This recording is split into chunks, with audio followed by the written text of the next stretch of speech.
Hello. Are you close, looking for a notebook. Sorry? He's running around looking for, oh my goodness, I need a pen and a paper. What do you need a pen and a paper for? We're just having a chat. I don't know what the heck you're going to make me do. No, we're just going to have a chat. We're going to have a chat. I was actually thinking last night, deep into the night, what we're going to have a chat about. And I thought, shucks, you know what? One thing I haven't realized is that you and I share something in common.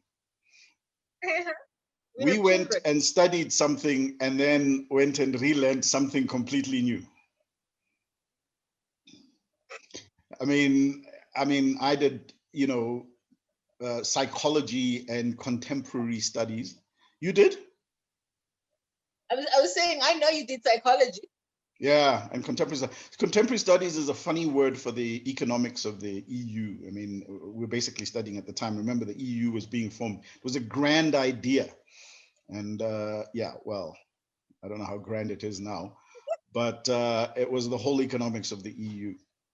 But what did you study in Aberdeen? I did biochemistry. Okay, let's start here. When I went to the UK, I was supposed to go into social sciences. So I came to Edinburgh Stevenson College with my science background. And I'm like, no, I'm going back to science. Oh. So I was actually, if I wanted to do science, I was supposed to be in England. But I left South Africa saying, no, I'm moving into social sciences. That's how I ended up in Scotland with a group that was going to do social sciences in Scotland. Oh. And when I left Scotland, and I'm like, no, I'm going back to science. Yeah, I mean, I think that's quite interesting because the exciting thing about I think what you're about to do on the course is this whole thing of skilling, reskilling, upskilling, and continuously learning. And if you can go from bioscience-y to marketing, that's like that's like complete cataclysms. And you studied marketing. Well, back home, while I was busy trying to navigate to see what exactly do I want to do, I actually went and did. I think it's because I did. My career started as in sales. Yeah. So in the process, while I'm busy trying to, I want to go back to something that has science. Yeah. And then I start having this interest in sales. Yeah. And I'm like, okay, let me go and do a course in sales and marketing. I think it was a 6-month course. Yeah. So I can see what is it that I can do with my funds, sales or is it marketing? Yeah. Then my interest became, I think I like marketing. So now I'm in the field, I'm a sales rep, but I want to go into marketing. And then while I'm doing that, I end up in marketing anyway as this junior product manager. Then I'm like, okay, now I need something to back me up. Then that's how I ended up with IMM. In the good old days of IMM, yeah, look, I mean, I think that's quite a remarkable career. I mean, it's quite a remarkable journey. Because I mean, I think a lot of the people that we're going to talk to are on a journey, right? We're Generation X. So our train has been moving for quite a while, right? Not to say we're still not on a journey, but our train's been moving for a while. But I think what's fantastic is in the journey, the ability to identify with what you love and not believe that you've started off wrong, but also there's just the ability to bring everything together that you've learned, right? From classical science point of view to a social science point of view, and be able to look back and go, wow, it all made sense at the end, right? Yeah. I started writing now because I'm thinking, okay, when we have this overview, I'm gonna have to say something about myself. Yeah. And I just want to put it in writing for myself. And you know how you choose the chart on PowerPoint, which one you want to use. Yeah. And I was like, I need one that has an arrow. And it must not go down, and it's gonna go that way. Yeah. Because that's who I am. I'm continuously growing and learning. There's no end. And that's what I want people to understand when they come to what we're doing. Yeah. That this is a journey. You don't put an end, you don't put a stop. And on that point as well, something that I would like you to think about was, you know, putting the post, and then I started getting questions. You know, South Africans, when they see something that says course, they automatically looking for some sort of certificate. Is this a degree? Is this a diploma? Is it whatever? And somehow I want us to be able to somehow take that away from them. Hence, the positioning is you already have you already have the qualification. You're coming into this for us to help you up your game, Yeah. or you probably just want to confirm, or you want a refresher. I don't want them to come in here thinking I'm going to get some degree or whatever. So then I was wondering, did we call it the right thing if we call it a course, or should we have called this marketing lessons? You know, which So it's an interesting. I want to understand. It's an interesting question, and one that we can evolve with.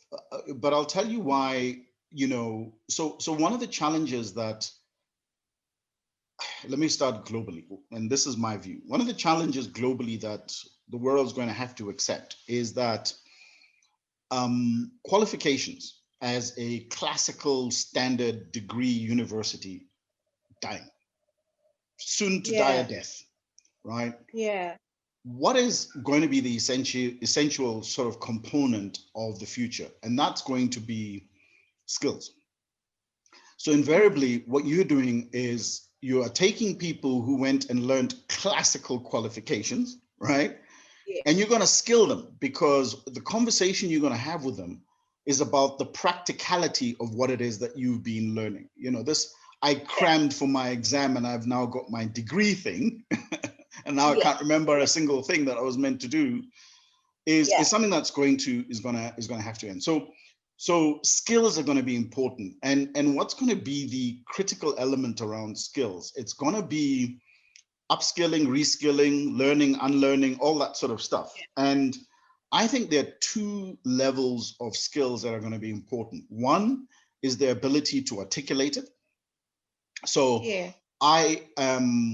my core skill is teamwork or communication. I need to be able to articulate to you and convince you from an articulation point of view why and how that's become my skill. And I need to do that from the constructs of having learned it and understood it and know what it's about, really grounded in it, right?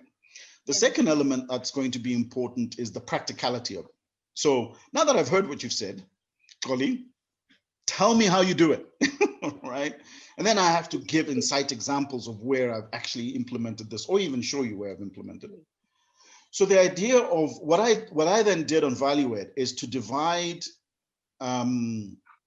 the sessions into two levels. One are called programs and one are called courses. Courses have got a defined period of time. And yes, you will get a certificate.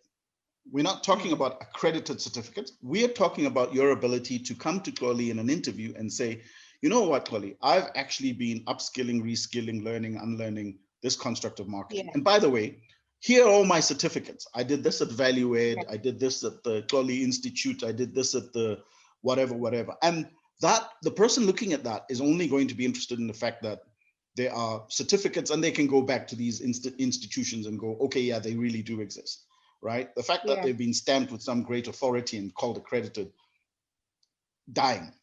So the whole idea of this was to say, people, here is an opportunity. Whether you are qualified with a degree, which is useful, or whether you're not, whether you're that matric student who flunked matric and now has been told you're useless, you're not. The ambit of being only allowed to go to varsity only when you pass matric, And even some people who pass matric but can't afford it, or even those who pass matric and have never heard of marketing, never get there. Here's a place where you can come and listen to somebody, learn something, and hopefully develop a skill. And that's why some of them were courses and programs.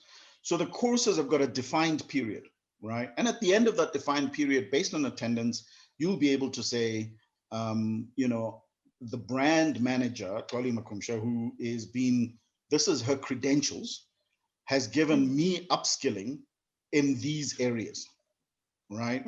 And hopefully they don't just leave it there. They carry on in one form or other, either with us or somebody else, and continue skilling and upskilling.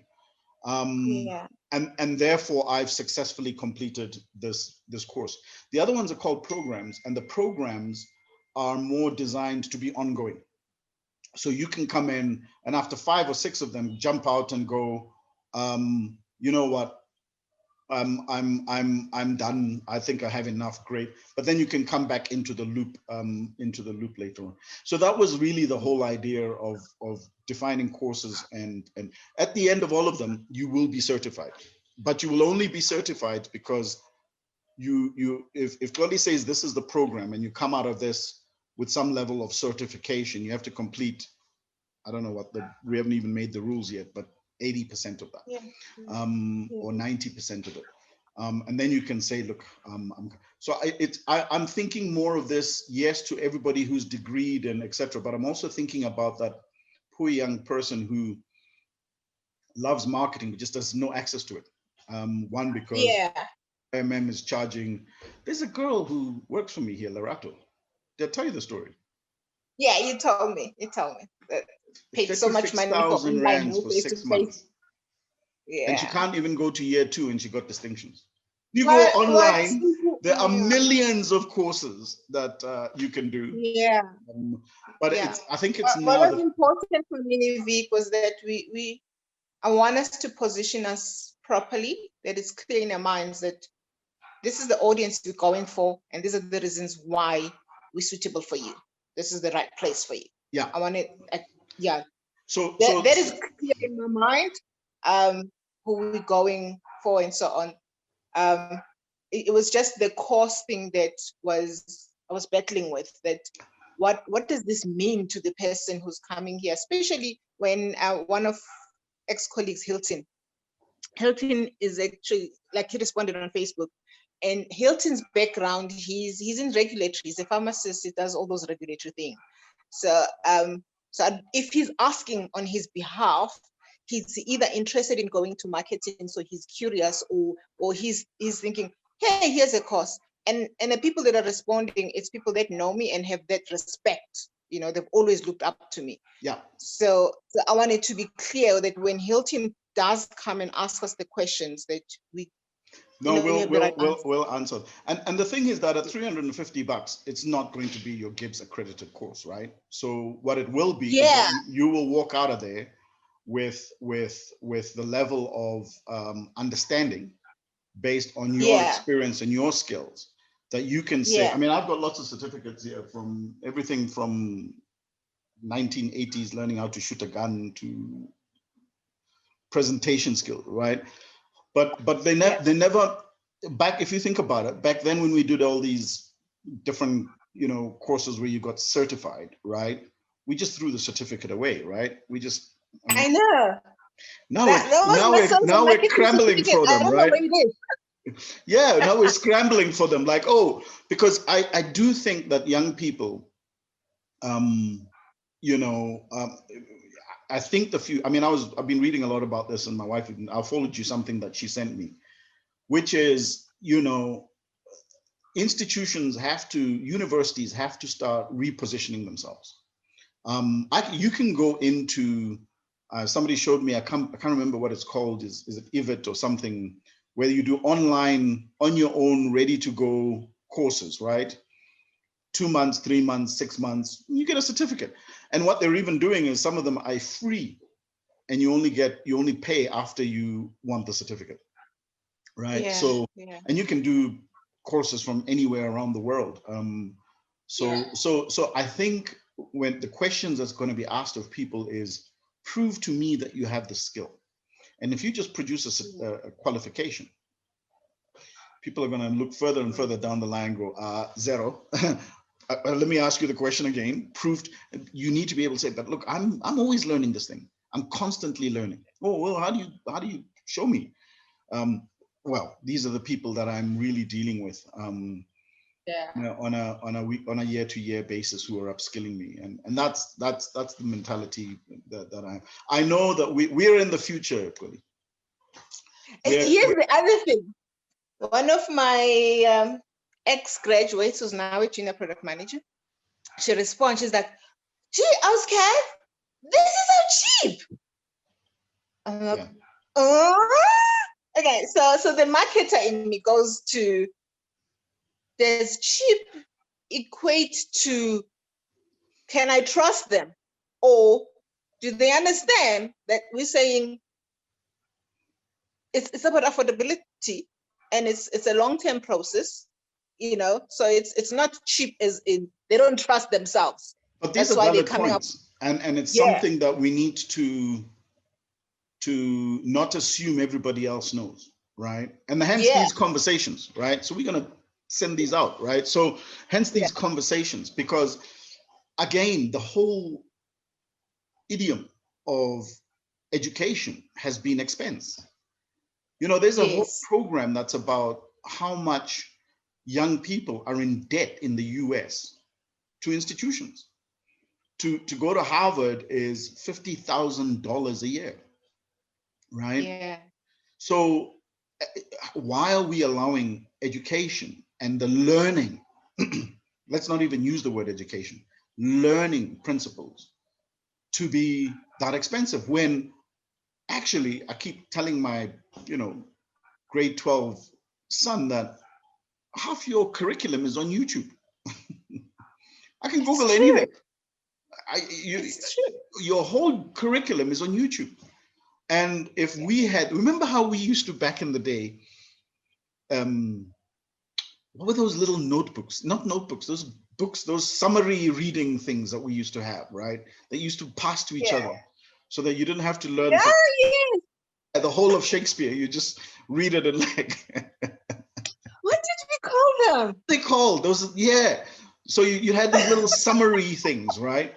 That we used to pass to each other. These guys have got thousands of people on YouTube telling them how to do Pythagoras' theorem in 1,000 different ways. They don't need teachers, and it's all free, right? So I think the advent of education or knowledge being transmitted or transferred from one person to another being a cost is just, firstly, it's wrong, and secondly, it's just dated. And these guys are going to find that. I had an interesting podcast with a lady called Zah, marketing person. I don't know if you know Sizagela Marutlule. She's a Oh yeah, I found it through you on LinkedIn. Oh yeah. So Zah, actually, I did a podcast with her last week, and she said, "Do you know that we send our children for 12 years to school to fail 67% of what they know?" Right. When she put it that way, I went, right, my daughters That's only do first 3 years of primary school, and that's it. Only because she's got new uniform and that.